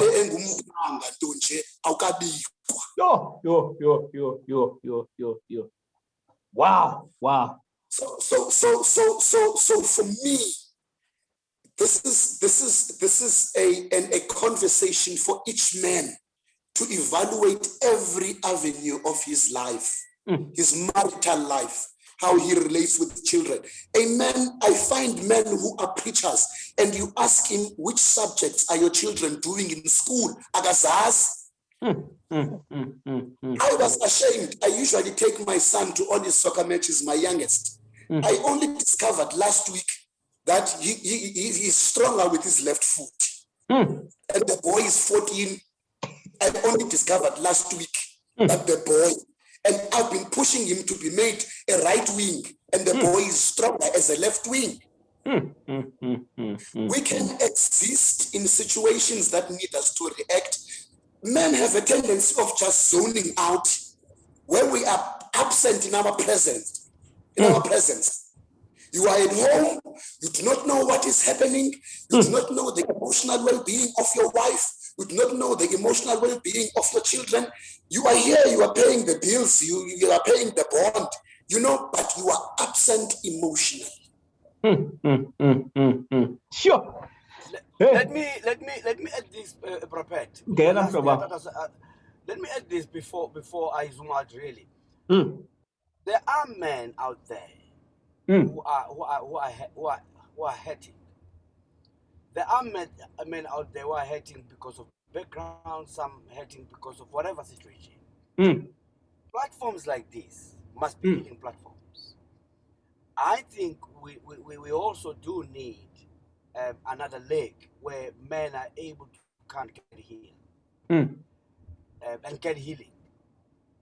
But I'm saying even those men who are hurt, let them raise hands before they hurt someone else, because hurting people hurt others. You know, people when they're hurting, they hurt others. I've come across hurting men that are hurting for one reason or the other. I'm saying those men who are hurting because the cycle of hurting will not stop until they can help. Let this platform as well be able to minister to them so that they get healing. Thank you so much, Pastor Zondi, for that. And thank you, gentlemen. It really is a life-giving conversation that we started today. And I sense, and people are even saying so, that it's a sore point. It's something that is really at the core of many people's issues, this issue of men uplifting one another. But the woundedness that we feel and the problems that we cause to other people. But I'm glad that you've also, not only did you identify the problems, but you've also given us hope on things that we can do going forward. To say that, I think in your words, you painted the picture of a perfect man, a perfect example that we all need to aspire to and emulate, which is Jesus. Then from there, you said, now that we've created a perfect soil, a soil that people can grow, now let's now plant the seeds of accountability, of teachability, of intentionality, plant the seeds, of mentoring, plant the seed of looking at the circles of our friends. Who is going with us? Are they adding value? Are they taking us to our destination? You've talked about life-giving conversations that we can now take home. So the point I'm trying to end it here, we are going to again come back to this conversation so that we can now take forward the other aspects of it, because we haven't gone to all the aspects of the conversation, but at least it's a beginning, as this other person was saying here. As Usabelo Mali saying, this is a good start. Thank you so much for that. And Anele Jafta has also written and give us a note to say, thank you, Pr Patrick Kulati and your panelists. Learned a lot from pastors Nomaswazi Ngai, which is so proud, so profound, Vuyani Buwe. People are just mesmerized and motivated and encouraged, as I am, about this conversation. Guys, I'm gonna give you 60 seconds each just to wrap up and tell us about how people can link up with you if they want to, and maybe the last closing commentary from you, and then we can wrap up before 4 o'clock. Thando? Anyone who wants me, Thando Melane, on Facebook, or ask Patrick Kulati about me, or Vuyani Buwe, or Khethelo, Mazibuko, or Sipho Zondi about me, you can find me. All right. Yes, go ahead, Mazibuko. Okay, thank you so much, Put for inviting us into this conversation. I do think we came in it aware that we could never exhaust such a topic. For that reason, here's what I'm going to say to all of us as men. Being a man is not a static destination. It's a life journey. So no man should feel hopeless. No man should feel I've gone too far. For as long as we are breathing, we are within room to improve what it means to be a man. And for reach out on Facebook, you can find me on Pastor Khethelo Mazibuko, The Word and Life Ministry. can find me there. In it, you will also find the cell phone number that you can use to reach out so that we can talk. And of course, with Pat, you have the contact details if anyone wants to talk to you privately. Thank you so much for the invitation. Honored to have been part of this esteemed panel. Thank you. Thank you, sir. Thank you so much. Pastor Vuyani Buwe. Tata, in my parting shot is, no one should by any stretch of imagination, should they assume that because we are sitting on this side of the table, we are at the epitome of perfection when it comes to manhood. We are just in a journey of discovery. As much as you think that we are helping you, the comments that are coming in are helping us, because the greatest problem of manhood is thinking that we have arrived. And once you have arrived, you die slowly because you don't evolve, you don't grow, you don't get exposed to new information. I am available on Facebook. It's Vuyani Buwe. I also have a YouTube channel where I post a lot of motivational talks and a few clips. It's Vuyani B. I'm sure if anybody is looking for me, then they can also touch you. Yeah, and they can touch me through the social media platforms. Thank you. Thank you to my colleagues as well for a wonderful session. Thank you, sir. And I'm sure other people can make a mistake and think you're Buwe. You are Buwe at the end as an E. Thank you, Pastor Zondi. Your last parting shots. Are you still here? Thank you so much, my brother. Thank Yes. you so much for the invitation, man. My apologies that I had to start driving earlier on. It's okay. But thank you so much for the invitation. Gentlemen, there is hope. Every man out there is hope. I want to say to you, gentlemen, please raise your hand before it's too late. There's just too many men who are killing each other. There are too many men who are committing suicide. Just raise your hand. Don't wait until it's too late. Don't wait until it's too late. Raise a hand. There is help out there. There is help out there. And that's where I am, Langa Baptist Church. We meet as men once a month. If you want to follow us, just make sure that you follow our page, our Facebook page. You will know and hear when we're meeting. But I want to say to every man out there, there is hope. Please, gentlemen, don't wait until it's too late. There is hope. There is help out there. There are people who can help us. There are people who are willing to help. Thank you so much, my brother. Thank you for the invitation. Thank you, sir. What a way to end. There's help and there's hope. So no one must give up hope.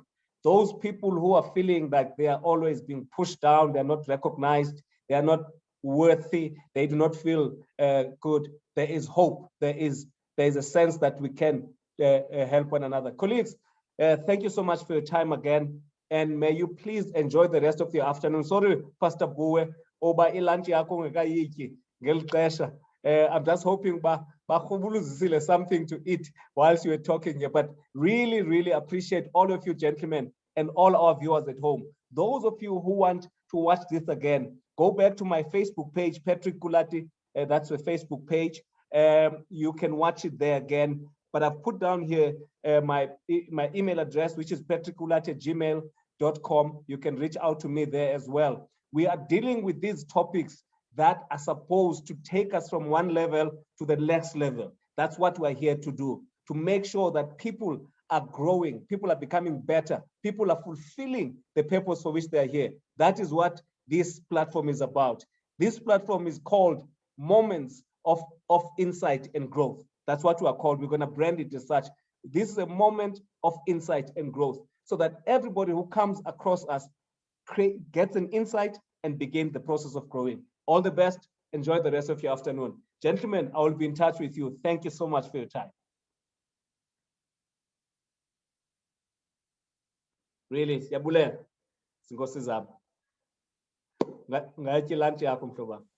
Thanks, Kaji. Thank you. Thank you to our viewers as well.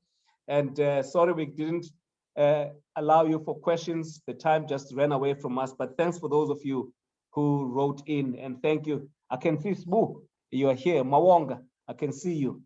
Busani, Sibanda, Votloza, Lubabalo Mtakani, Matakane, good to see you. Who else is here? Mncedisi Kelem, Mawonga, Papile, Felesi, Nelson, see you. Patuxolo, Sibokwe, Skara Ramalefo, thank you, Sipho, see you. I see you saying it's been a powerful and equipping. I think Sipho Khawula who says that. Lubaba Matakane, thank you for a wonderful session. Thank you so much, Saida Khawula. I see you. Soldier Kolweni, I see you. Theo Lula, thank you. And others I may not be able to read. Thank you so much, colleagues. All the best. We're going to see you next time. All the best. And God bless.